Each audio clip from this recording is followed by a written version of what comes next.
Pernah nggak sih sis ngerasa capek banget padahal udah tidur cukup 8 jam? Kamu bangun tapi rasanya kayak habis lari maraton terus-terusan. Terus tiba-tiba aja, lagi biasa-biasa aja, mata rasanya perih dan air mata netes gitu aja. Kayak ada kesedihan yang nggak ada namanya, nggak jelas pemicunya apa. Bingung kan? Hati rasanya remuk padahal nggak ada kejadian apa-apa yang bikin kamu sedih banget. Rasanya kayak, loh aku kenapa ini? Kok gini banget? Nah, kamu nggak sendirian kok sis, banyak banget yang ngalamin ini. Perasaan kamu itu valid, nggak lebay, dan bukan tanda kamu lemah sama sekali. Justru ini tuh bukan tanda kamu cengeng atau dramatis.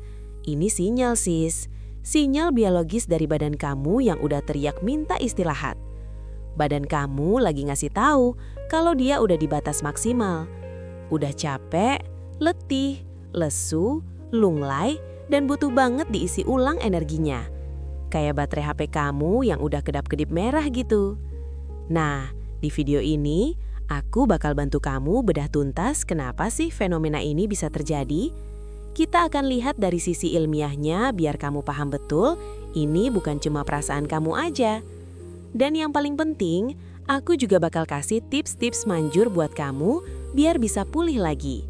Ngembaliin senyum, semangat, dan ketenangan kamu.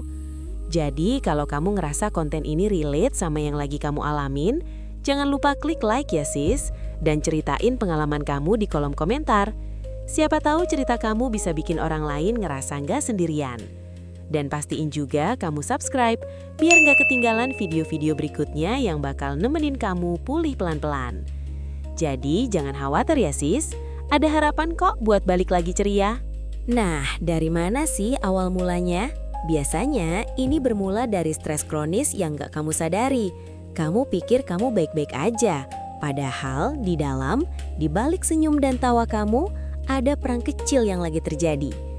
Stres yang numpuk terus-menerus ini bikin kadar kortisol, si hormon stres itu, jadi tinggi banget di badan kamu.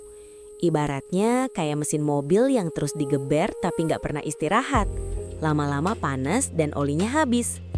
Selain kortisol yang naik, stres kronis ini juga nguras habis-habisan neurotransmitter penting di otak kita, kayak serotonin dan dopamin. Ingat kan, serotonin sama dopamin itu ibarat mood booster alami di otak kita. Kalau mereka sampai terkuras, ya wajar aja, kamu jadi gampang merasa sedih, lesu, atau bahkan gampang meledak emosinya. Jadi ini bukan cuma perasaan kamu aja, tapi memang ada perubahan kimiawi yang lagi terjadi di dalam. Terus, apa hubungannya sama otak kita? Di otak kita itu ada yang namanya amigdala. Ini tuh kayak pusat alarm darurat dan emosi. Kalau kamu stres terus-terusan, amigdala ini jadi hiperaktif. Dia kayak detektor asap yang bunyi terus padahal nggak ada api geda. Sementara itu, korteks prefrontal kamu, bagian otak yang tugasnya mengatur emosi dan bantu kamu bikin keputusan, jadi kewalahan. Dia kayak manajer yang pusing 7 keliling karena anak buahnya bikin ulah terus. Makanya, wajar kalau kamu jadi susah fokus, gampang panik, dan emosi kamu naik turun kayak roller coaster. Nah, disinilah tangisan itu berperan sebagai katup pengaman fisiologis yang luar biasa. Saat kamu stres, sistem saraf simpatik kamu aktif. Badan kamu jadi tegang, jantung berdebar, otot kaku. Tapi saat kamu menangis, itu adalah momen transisi ke sistem saraf parasimpatik. Tangisan ini tuh kayak badan kamu lagi bilang, oke, cukup, waktunya istirahat. Dia melepaskan semua ketegangan yang udah numpuk lewat air mata itu. Dan yang bikin lebih keren lagi sis, air mata emosional yang keluar saat kamu lagi sesenggukan tanpa alasan jelas itu, ternyata mengandung hormon stres. Ada ACTH, ada leucin enkepalin, pokoknya hormon-hormon yang muncul karena kamu lagi stres. Ini bukan cuma air mata biasa, tapi air mata detoksifikasi. Mirip kayak badan kamu ngeluarin racun lewat keringat atau urin, nah ini lewat air mata. Jadi pas kamu nangis, sebenarnya badan kamu lagi membersihkan diri dari beban stres yang menumpuk. Keren banget kan? Jadi kesimpulannya sis, tangisan spontan yang tiba-tiba muncul itu bukan karena kamu lemah atau manja. Itu adalah pelepasan fisiologis dari kelebihan beban sistem saraf kamu. badan kamu lagi kasih tahu, aku butuh jeda, aku butuh istirahat. Bukan kamu yang sengaja mau sedih, tapi badan kamu yang udah kepenuhan dan butuh ngeriset. Paham kan sekarang? Ini semua ada penjelasannya secara ilmiah, jadi kamu nggak perlu merasa bersalah lagi. Ini dia langkah-langkah nyata yang bisa kamu praktikkan setiap hari buat memulihkan diri kamu dan ngasih jeda yang layak buat sistem saraf kamu yang udah kerja keras. Siap? Kita mulai ya. Yang pertama, aku namakan ini 321 micro reset. Praktiknya gampang banget sis. Setiap 90 menit, kamu luangkan waktu singkat aja. 3 menit pertama, kamu tarik napas dalam-dalam, pelan aja. Terus buang napasnya juga pelan-pelan. Kayak lagi mau diving, tapi nggak perlu pakai alat. Terus, 2 menit berikutnya, tatap objek yang jauh di luar ruangan. Bisa pohon, awan, atau gedung di seberang sana. Ini penting biar mata kamu nggak melotot terus di depan layar komputer atau HP. Dan terakhir, 1 menit, minum air putih perlahan. Bukan teguk barbar ya, tapi dinikmati, dirasakan airnya melewati tenggorokan. Ini bukan cuma bikin kamu segar, tapi teknik 321 micro reset ini bermanfaat banget buat mengaktifkan saraf vagus kamu yang bisa ngasih sinyal tenang ke otak, sekaligus ngurangin beban kognitif atau pikiran kamu yang udah numpuk. Kayak tombol reset kecil buat otak kamu sis. Lanjut ke yang kedua, ini aku sebut blokade digital hening. Nah, ini penting banget di zaman serba gadget sekarang. Kamu coba tentukan minimal 30-60 menit setiap malam sebelum tidur sebagai zona bebas layar. Pokoknya no HP, no laptop, no TV, no sosial media. Anggap aja kayak lagi puasa gadget tapi sebelum tidur. Manfaatnya apa? Memberi otak kamu waktu buat mendinginkan diri dari stimulus digital yang berlebihan. Otak kamu juga butuh istirahat dari notifikasi, dari scroll sana-sini. Jadi dia punya waktu buat memproses emosi yang kamu rasakan sepanjang hari. Dan siap-siap masuk ke mode istirahat yang berkualitas. Biar kamu tidurnya nyenyak, bukan malah mimpi dikejar deadline. Terus, yang ketiga, ini cocok banget buat kamu yang suka overthinking sis. Namanya jurnal refleksi beban dan lepas. Jadi, setiap hari, sebelum tidur atau di pagi hari, kamu tuliskan di jurnal atau buku catatan kecil 3 hal yang paling membebani pikiran kamu saat itu. Apapun itu, tulis aja. Habis itu, kamu balas balik. Tuliskan 3 hal kecil yang bisa kamu lakukan buat melepaskan sebagian beban tersebut.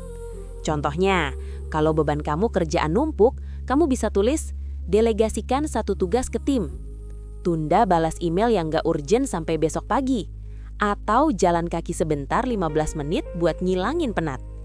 Ini melatih otak kamu buat beralih dari problem loop atau muter-muter di masalah doang, jadi solution oriented release, alias fokus ke solusi.